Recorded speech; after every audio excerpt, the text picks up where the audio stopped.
Today is Tuesday, August 27, 2024. I'm Pastor Michael, and this is Wilderness Wanderings.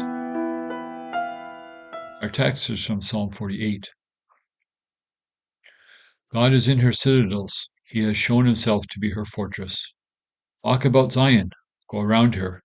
Count her towers, consider well her ramparts, that you may tell of them to the next generation.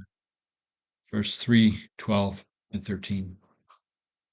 In the Bible, cities can be centers of pride and corruption. Babylon symbolizes this kind of civilization, Revelation 17:18.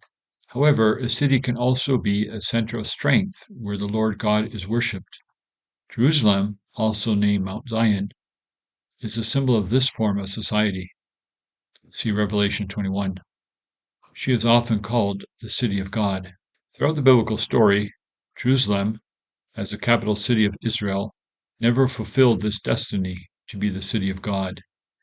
Therefore, the Gentiles destroyed her in 586 BC and again in AD 70. Prophets such as Ezekiel and Isaiah looked for a new city with a new restored temple. In the New Testament, the story turns from Israel to the church. Even before the physical temple in Jerusalem was destroyed by the Romans, the church is identified as the new temple of God.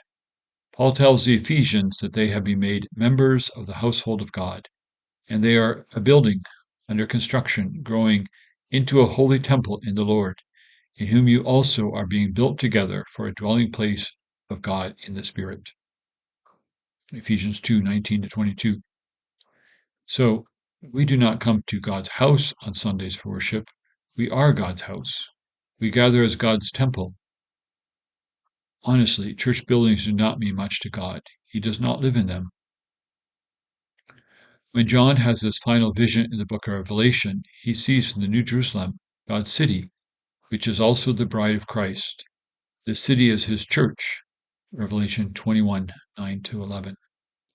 Psalm 48 celebrates the greatness of Jerusalem on Mount Zion. Zion is great because God is great, and he dwells in his city and his temple among his people. The immediate context of the psalm is probably that of worshippers going up to Jerusalem for one of the major festivals.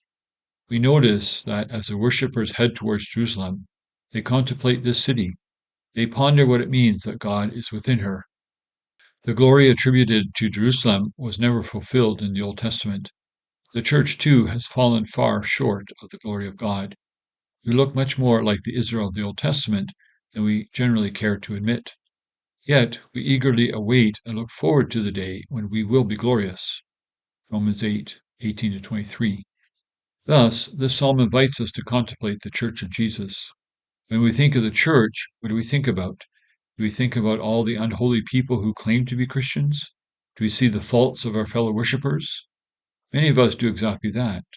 I'm sure it's one of the reasons why we have so many different denominations.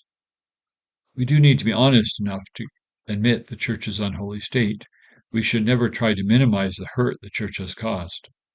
But we are also invited to see something more. God is among his people, sanctifying his church. Do we see the Spirit at work preparing the bride of Christ? Can we see people being made holy and pure and spotless? Imagine your fellow worshippers being presented as holy to the Father in heaven.